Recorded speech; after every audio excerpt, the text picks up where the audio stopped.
Bueno, le voy a hacer compañía a Ida por un ratito. Bienvenidos a todas y todos.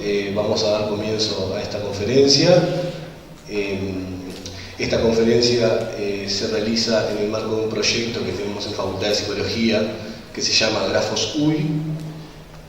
La idea de ese proyecto es conectarnos con diferentes partes del mundo, con diferentes personalidades. No tienen por qué ser de psicología, sino que personalidades destacadas a nivel internacional de las artes, de la política, de la ciencia, de la academia, etcétera, etcétera.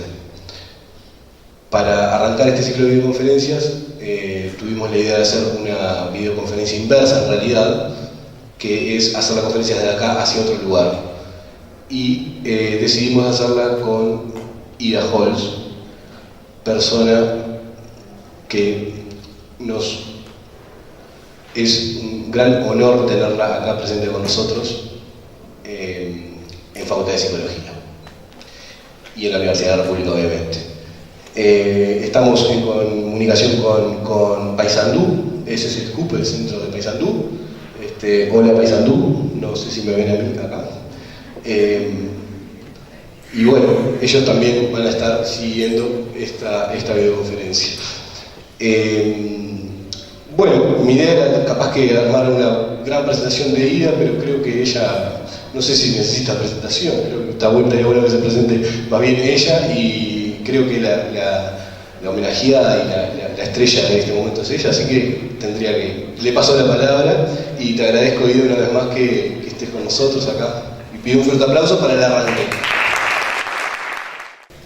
Bueno, cuando Jorge vino a pedirme que charlara, y me habló de 5 ideas fuerza. Yo dije, ¿qué serán esas 5 ideas fuerza que yo podría decir?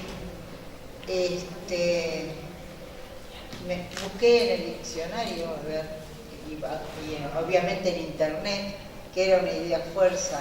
Claramente encontré una definición que decía: toda gran obra, tanto en ciencia como en letras, es el resultado de una gran pasión puesta al servicio de una gran idea. Bueno, yo la verdad que no he hecho nada grande. Sí, tal vez podría decir que todo lo que hago lo hago con pasión, con gran enamoramiento, digo yo, de lo que hago. Y como supongo que me invitaron para conversar con ustedes sobre, a raíz del reconocimiento que me acaban de hacer en la Internet Society, que no sé por qué me lo hicieron tampoco, pero bueno, ya está, lo recibí, y ahora estoy acosada por la prensa y todas esas cosas que realmente me dispersan y me crean una sensación muy extraña, porque no sé por qué hacerlo, ni para qué hacerlo. De todas maneras, por esa razón me voy a referir un poco a la historia de mis pasiones en el hacer. Eso es un poco a lo que me voy a referir. Y las voy a enumerar, es decir, como quieren 5, voy a enumerar 5. Relatando.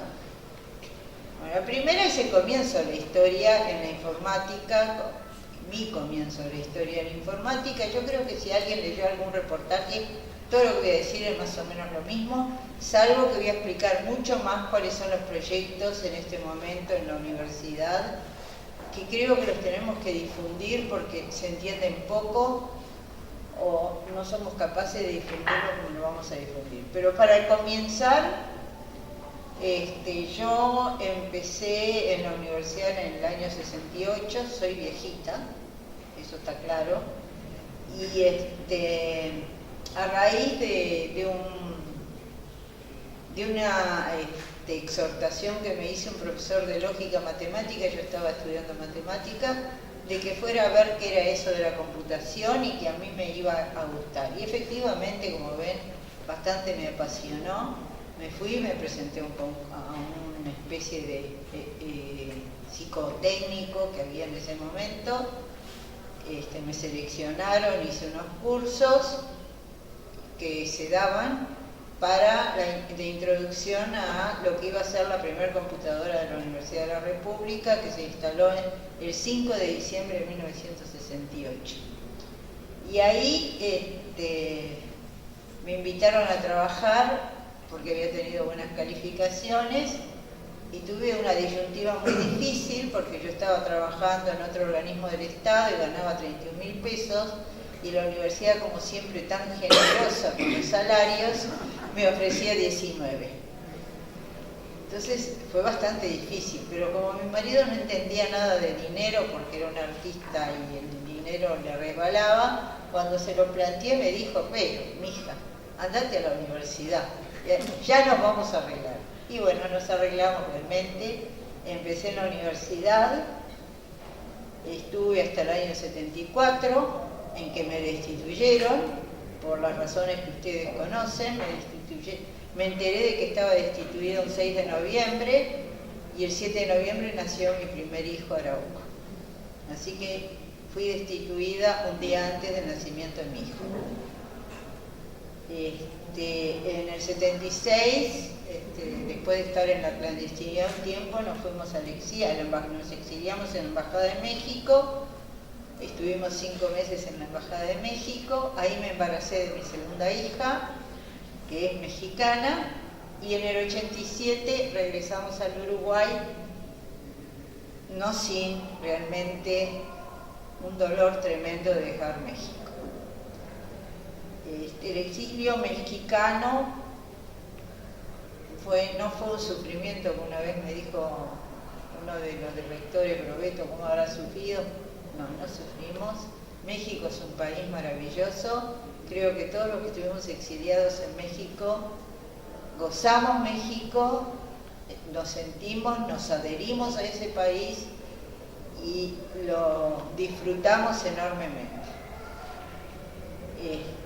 México, además yo trabajé muy bien en México, Anhelo también, mi esposo, le fue muy bien como artista y bueno, realmente nos arraigamos en ese país y cada vez que puedo voy a visitar a mis amigos y hermanos mexicanos.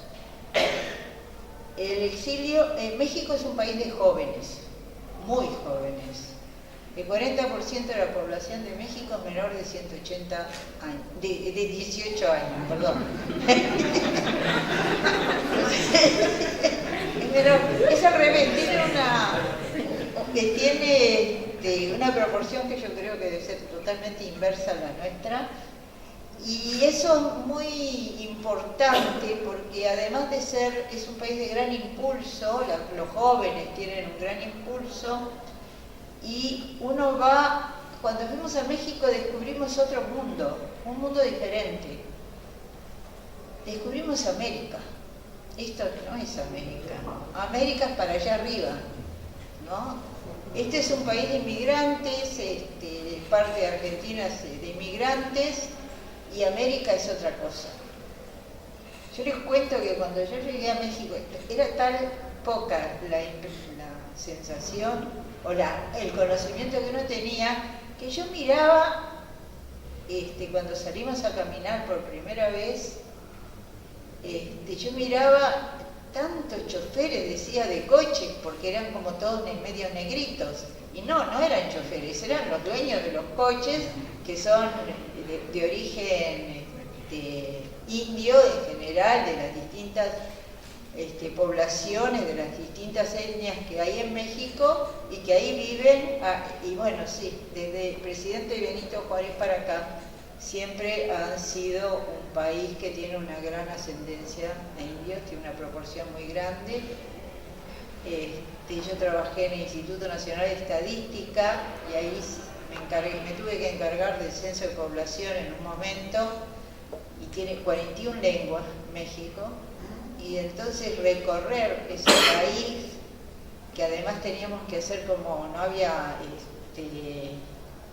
todavía no había mapas digitales ni nada por el estilo, y entonces teníamos que hacer los senderos por los que tenían que ir los encuestadores, que tenían que ser de la lengua de la población, pero además que tenían que llegar a tal lugar con el coche, después tomar un caballo, después un burro, después seguir caminando, meterse en la selva y ahí entrar a una población con el permiso del Instituto Indigenista, porque no se puede entrar a todas las poblaciones que son cerradas.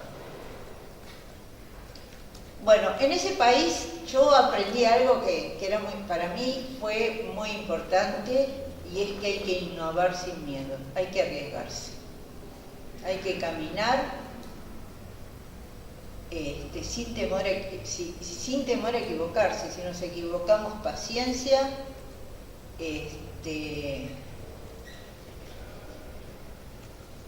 aprendemos del error. En ese sentido, fue para mí ese país una enorme lección, porque Uruguay es un país muy conservador, es un país en el que el miedo a equivocarse a veces paraliza a la gente, ¿no? Y si me equivoco, ¿qué van a decir de mí? Y esas cosas, un poco por conservador, otro poco por pequeño, por una población muy pequeña, pero sucede mucho eso. Bueno, y asumimos el riesgo. Uno de los grandes riesgos fue el regreso, retomar la actividad, y llegamos acá en el año 87, yo vine en el 86 a concursar el cargo de directora de informática, lo gané.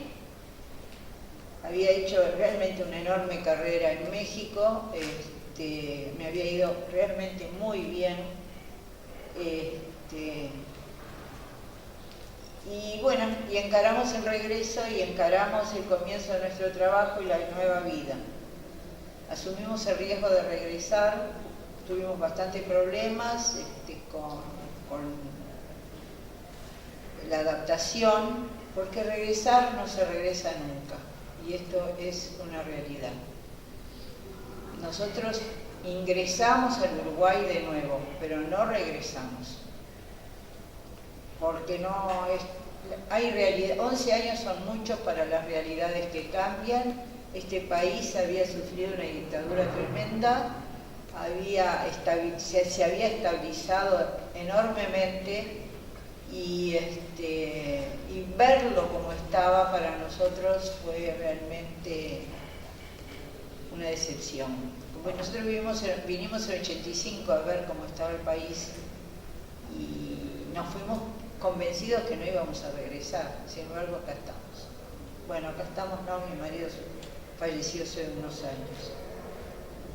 Bueno, entonces, cuando llegué, lo primero que se me ocurrió, yo había trabajado en informática todo el tiempo, fue ver cómo estaba el centro de cómputo de la universidad, que se llamaba DICUR en aquel momento, y ahora se llama Servicio Central de Informática, y empezar a cambiar, empezar a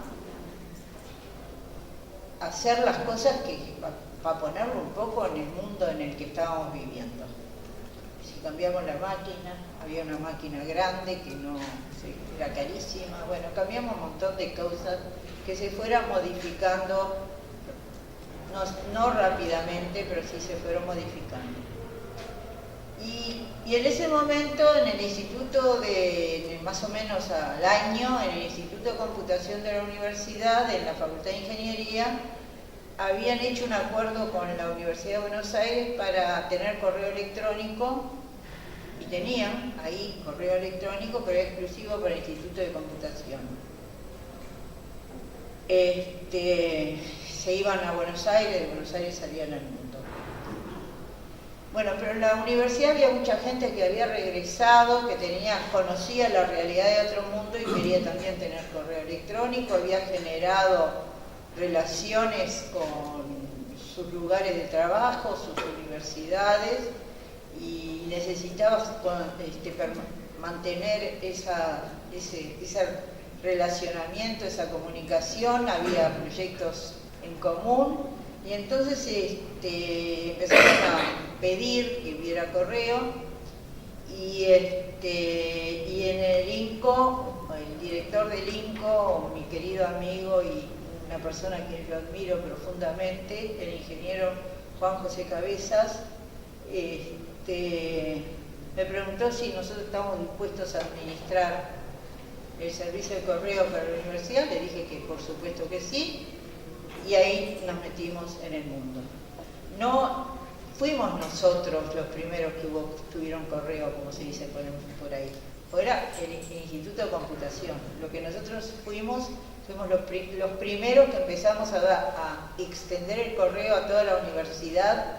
Recuerden que además en ese momento Internet era exclusivo de la academia, nació en la academia, para el primero el ejército de los Estados Unidos y la academia, y recién se abrió al mundo, se abrió a la población en general en el año 94, fines del 94. Hasta el fin del 94 Internet era exclusivamente académico. Entonces, para convencer a la universidad de que necesitábamos tener correo electrónico, hicimos algunas picardías. Luis estaba con nosotros en aquel momento, como por ejemplo, le mandamos cartas a los uruguayos que estaban en el exterior, pidiéndoles que nos mandaran cartas diciendo lo bueno que era tener comunicación directa a través de correo electrónico. Con esas cartas que recibimos, por supuesto, armamos una carpetita y con eso nos fuimos al Consejo Directivo Central a explicar que íbamos a tener correo electrónico. Como ya había tanta elogio desde afuera, no nos pudieron decir que no. Si hubiéramos ido sin nada, capaz que todavía lo estaban discutiendo. Pero bueno, es la burocracia que tenemos, lamentablemente. Y ese fue el segundo reto. Todo era nuevo, había que aprenderlo, había que aprender la tecnología y también la gestión, había que mostrarlo a otros, y bueno, y así empezamos. Y la otra riesgo que tomamos, y que no le contamos a la gente de la universidad, fue invitar a las otras universidades y centros de investigación a que se unieran con nosotros al servicio de correo electrónico. Después sí lo contamos, pero nos parecía que tenía que extenderse a todos, que todos tenían derecho a tener ese servicio, y hasta hoy las universidades privadas estaban con nosotros, y los organismos como el INIA, el LATU, el IPSE, el PASTER y algún otro que no me acuerdo, salen a Internet a través de nosotros. Y hoy en día además estamos tratando de armar un organismo interinstitucional para que no nos se pasen diciendo que Internet es solo de la universidad por razones políticas que después le voy a explicar. Bueno, ese fue el reto. El reto nuestro, ese segundo reto, fue no quedarnos atrás y ubicarnos en el desarrollo del mundo y caminar hacia adelante. Cuando ya estábamos en ese baile, además de otros, porque estamos haciendo el sistema de veedurías, el sistema de sueldos, etc. Ustedes saben que es una cosa muy curiosa. El sistema con el que se cobran la mayoría de ustedes hasta hace muy poco es un programa que yo hice en el año 68. Ahora ya se cambió para toda la universidad, pero yo no podía creer cuando llegué que todavía ese programa seguía vivo. Lo único que hicieron era pasarlo a micros, porque bueno, pasé todo a micros en ese momento. En el año 91, ya ubicados en el servicio de correo electrónico, nos invitaron a una reunión en Río de Janeiro. Esa reunión era una reunión que se invitó a la gente que estaba trabajando en servicios de correo e internet en América Latina. Los que tenían internet pleno hasta ese momento eran Argentina, Chile, Brasil México, y Luis, ¿hay algún otro? Me parece que ningún otro. Y bueno, los demás, nosotros teníamos servicio de correo simplemente, pero a través de teléfono, no de un enlace directo, como requiere tener internet. Y había, yo creo que ningún otro, otros países que llegaron con la intención de tenerlo.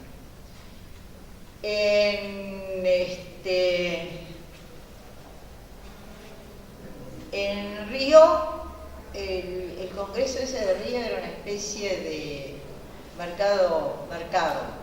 Había gente que nos vendía satélites, organismos internacionales que nos vendían apoyo, pero que no se sabía cuál era lo que nos iban a dar. Había gente de Europa y de Estados Unidos relacionados con Internet, y venía muy negociado la formación de un organismo latinoamericano, y venía muy negociado también quiénes debían dirigir ese organismo, pero venía negociado desde afuera. Entonces se nos anunciaron eso, que ellos creían que teníamos que armar un organismo latinoamericano, con lo cual todos estamos de acuerdo, y que ellos creían que había que nombrar a un grupo de notables extranjeros, es decir, había un español y un estadounidense, que ahora recibir reconocimiento conmigo me dio mucha vergüenza, porque nos ayudó muchísimo, y que había que armar un organismo latinoamericano, y que, bueno, ellos nos iban a decir quiénes tenían que dirigirnos. Y así fueron hablando con cada uno de los latinoamericanos que estaban ahí, a ver si estaban de acuerdo con eso, y yo le dije que no, que yo no estaba de acuerdo. Que yo creía que el organismo latinoamericano lo teníamos que armar entre nosotros, y no que nadie nos dijera quién era el que nos iba a dirigir. Les pedí en ese momento que nos dejaran estar una mañana solo los latinoamericanos. Bueno, se armó un lío que no les puedo decir, pero bueno, no hubo más remedio, y a la mañana siguiente nos reunimos los latinoamericanos que habíamos ahí, que había gente, además de los argentinos, que había un montón de argentinos, había una nicaragüense que era todavía del gobierno sandinista, que es de la que más me acuerdo, un peruano, y mexicanos, y bueno, no me acuerdo, cubanos, chilenos, y uno de Puerto Rico. Nos reunimos esa mañana, en la noche habíamos trabajado un grupo de personas, habíamos armado un documento, un borrador de documento, y a la mañana siguiente lo leímos, y ahí se creó el Foro de Redes Redes Académicas de América Latina y el Caribe, que fue el primer organismo, fue el organismo fundacional de todos los organismos que después llegaron de América Latina. Para nosotros eso fue importantísimo. El lema de ese, no me acuerdo, no encontré el documento de la fundación, pero el lema era apoyar la creación de organismos de Internet en América Latina y el Caribe. Me acuerdo que el primero fue Perú, y después se siguieron Nicaragua, Salvador, etcétera. Iban técnicos conocidos que conocían bien la tecnología, y armaban, enseñaban, y armaban el primer nodo, capacitaban, decían cómo tenía que ser la gestión, y la verdad que eso fue un hecho importantísimo para nosotros, porque seguimos juntos hasta hoy. Es decir, no en el foro, sino en sucesivos organismos que se fueron creando posteriormente, la CNIC, que es el que otorga los números de Internet para América y el Caribe, la TLD, que es el que asigna los nombres de dominio para América Latina y el Caribe, ISO, la Internet Society de América Latina y el Caribe. Ahora se está instalando otro organismo, LICAN, que es el obvia para todo el mundo, los nombres de dominio y las tecnologías y bueno, y después fundamos, ahora les voy a contar, el último organismo que es la Red Clara, que es con la que estamos trabajando más. Todos esos organismos hoy en día están unidos en lo que se llama la Casa de Internet, que está en Carrasco, y la verdad que es un placer y es una alegría. Yo fui hace una semana, ir ahí y ver todo el mundo trabajando juntos, los latinoamericanos cooperando entre sí. Es decir, los distintos organismos latinoamericanos con fines de unidad latinoamericana trabajando entre sí, cooperando entre sí. Para mí es algo realmente que ha sido un avance impresionante, porque esa cooperación nos ha ayudado a todos, nos ha motivado a todos a estar juntos, y bueno, lo que no hemos podido lograr políticamente lo estamos logrando tecnológicamente y con proyectos de investigación conjunta, con lo que hoy estamos haciendo, que es una red latinoamericana. Y bueno, ese es para mí el tercer gran reto que hemos tenido y que realmente es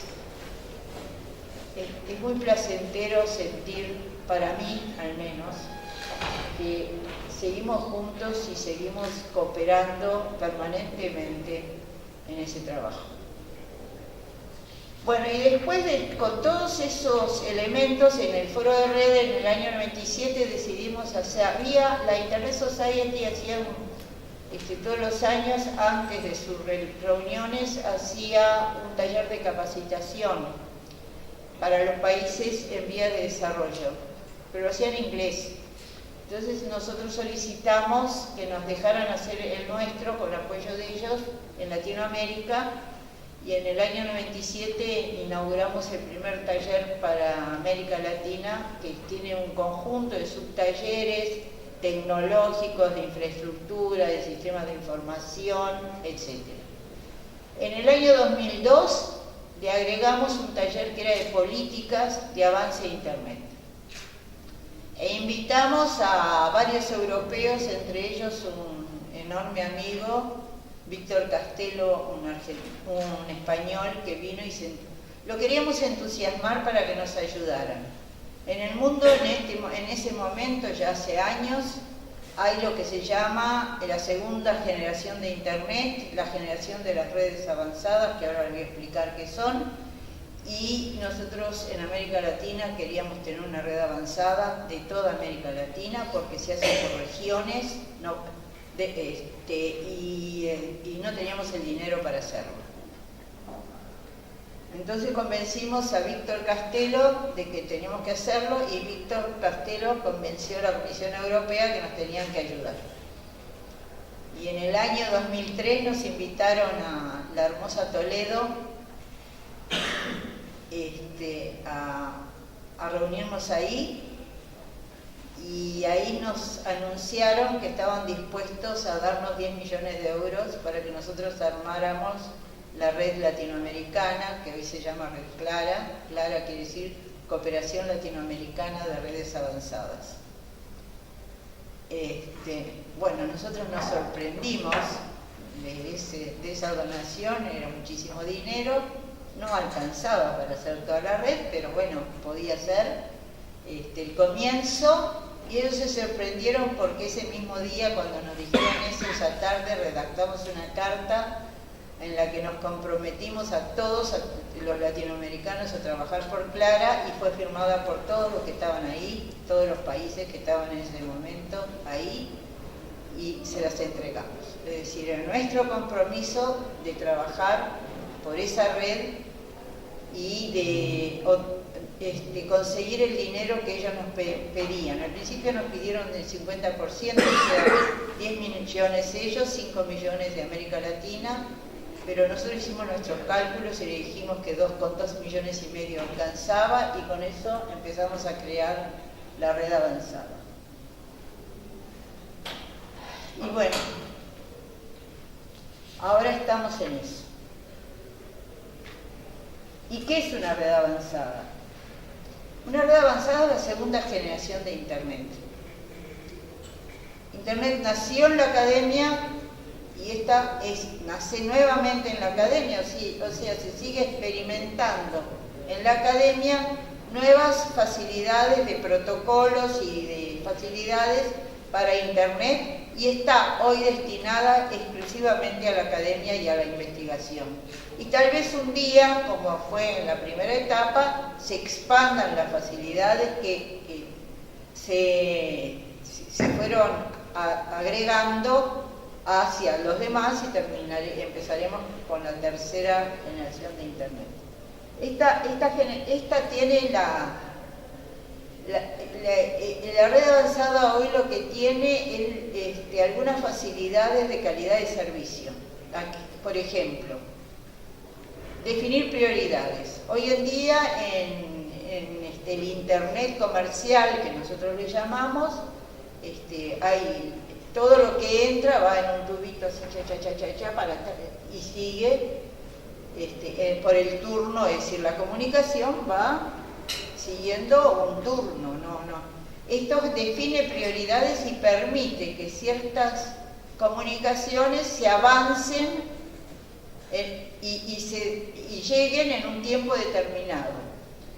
Y que tengan un ancho de banda, es decir, un enlace más ancho que se pueda abrir o cerrar según las necesidades. ¿Para qué lo queremos? Por ejemplo, hay un evento en el cielo a cierta hora del día que se va a producir quién sabe dónde, y uno lo quiere observar, y lo tiene que observar en ese momento. Entonces, si entra en el tubo de la cadenita, puede llegar o no llegar, y además, si no tiene el ancho de banda necesario, puede observarlo con cierta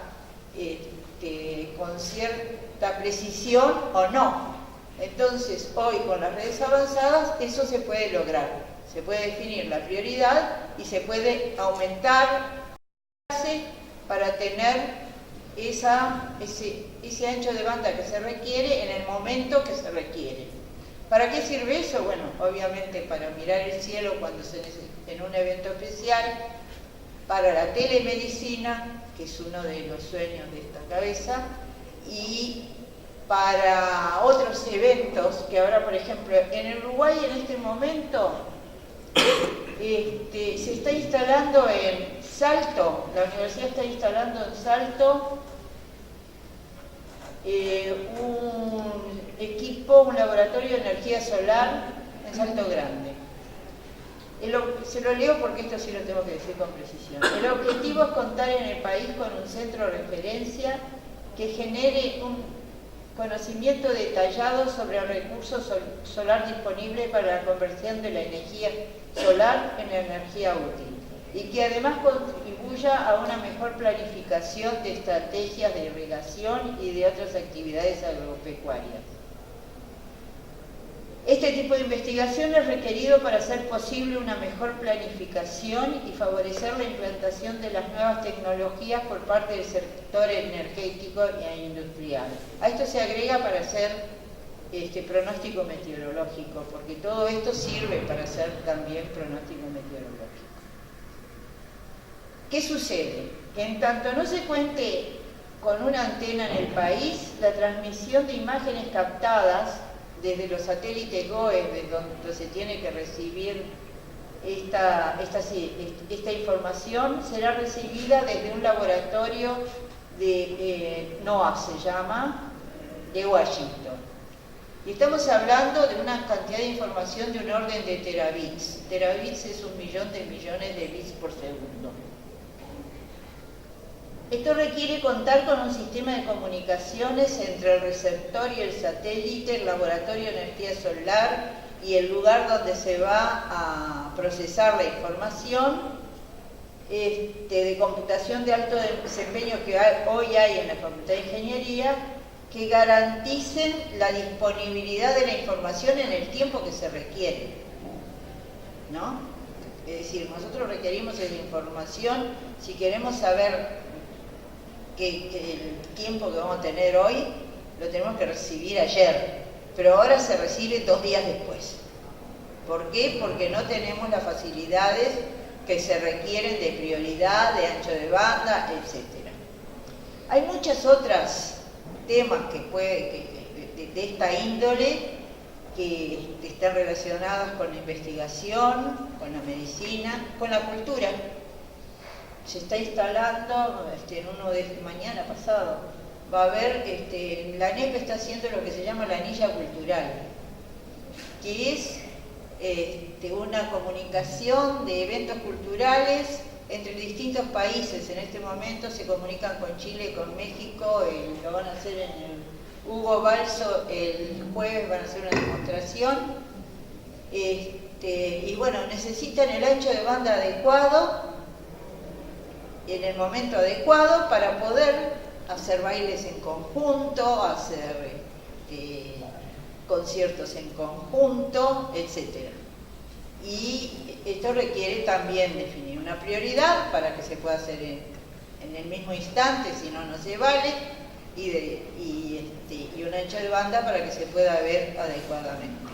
Hay muchos ejemplos de esto. Nosotros estuvimos hace poco en el Instituto de Investigaciones Biológicas, el IPSE, Experimente Estable, y ahí están estudiando las cadenas de ADN, y como no tienen la capacidad de enviarlo eso en tiempo y forma, lo mandan por DHL.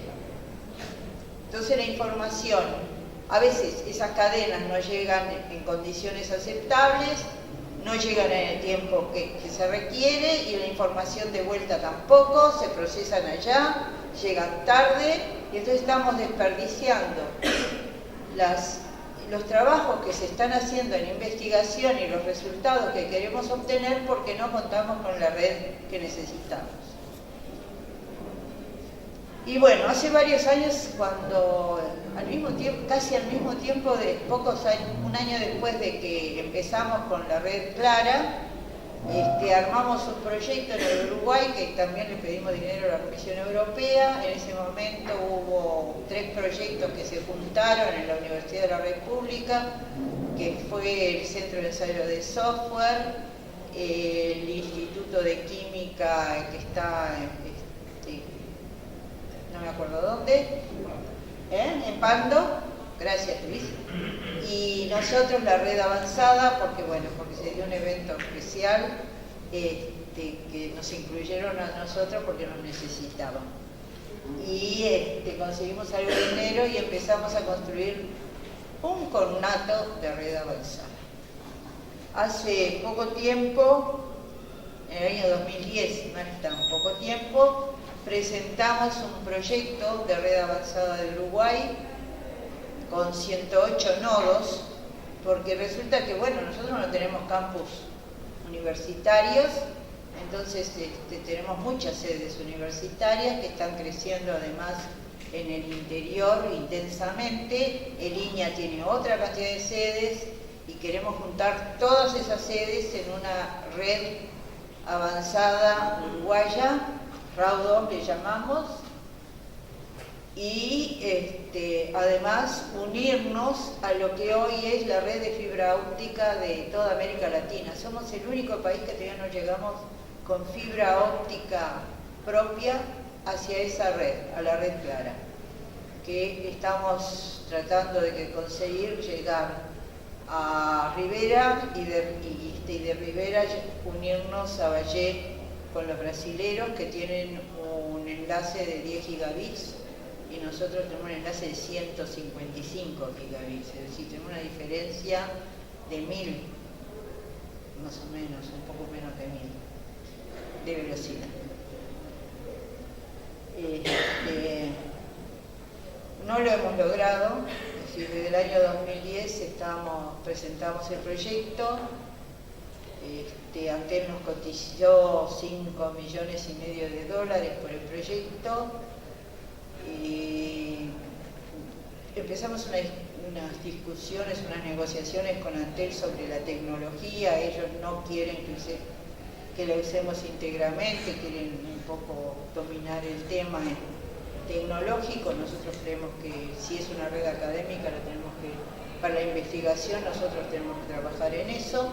pero ese no es el tema, es uno de los temas. El otro tema es que no tenemos los 5,5 millones de dólares y no hemos podido terminar de negociar o que Antel nos dé créditos o que el gobierno nos dé dinero, y por eso es que estamos construyendo un organismo interinstitucional para que no nos digan la universidad ya tiene plata, que saque el dinero de ahí, sino para tratar de trabajar junto con la Agencia Nacional para la Investigación y la Innovación y con la Dirección Nacional de Ciencia y Tecnología, de conseguir un préstamo del FOSEM, que es un organismo que da préstamos a los países de Latinoamérica y Mercosur, y veremos.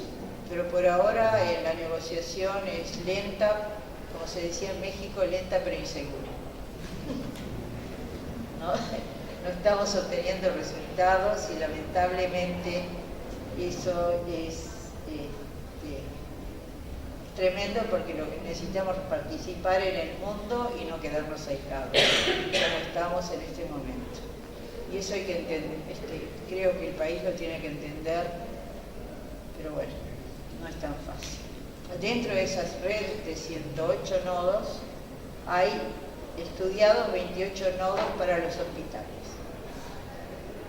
Nosotros queremos que en esa red estén integrados todos los hospitales, es decir, las cabezas del departamento, por un lado, y todos los hospitales de Montevideo, para poder hacer cosas que hoy no se pueden hacer todavía, como es, por ejemplo, primera cosa, una historia médica única de la persona. Es decir, uno necesita que esté donde esté, pueda atenderse y que se pueda consultar cuáles son los antecedentes de la persona. Yo estoy especialmente interesada en eso, porque yo tuve un infarto en La Pedrera. Mal lugar para tener un infarto. Pésimo lugar. Porque no hay servicio, no hubo servicio, y llegué 10 horas 40 después de mi infarto. Durante mi infarto llegué a Montevideo, lo cual fue una consecuencia muy grave, y me di cuenta de lo que es el interior del país. No hay nada. Hoy en día hay un hospital excelente en Tacuarembó, pero si ustedes escuchan los informativos se dan cuenta que todos los días tenemos problemas que hubo con los niños, con los partos, con las señoras, con no sé qué, porque no había ambulancias, porque no había médicos, porque no había anestesistas, Entonces, si nosotros tuviéramos los hospitales conectados, por lo menos podríamos saber o tener ayuda médica desde un lugar hacia el otro. Hay un ejemplo claro. Hoy en el Uruguay hay muy pocos médicos radiólogos, muy pocos. Entonces, todas las radiografías que se hacen todos ustedes y yo, las interpretan los técnicos, no las interpretan los médicos especializados en general. Y entonces no hay un diagnóstico preciso de lo que tiene la persona. Bueno, todo eso es así. Este es el reto que nos estamos poniendo. Los que estamos en la red seguimos pensando que hay muchas cosas para hacer. Necesitamos el apoyo y el conocimiento de todos. Somos muy malos en comunicar, no sabemos comunicar y necesitamos que nos ayuden. Y bueno, mi último reto es que hay que soñar. Gracias.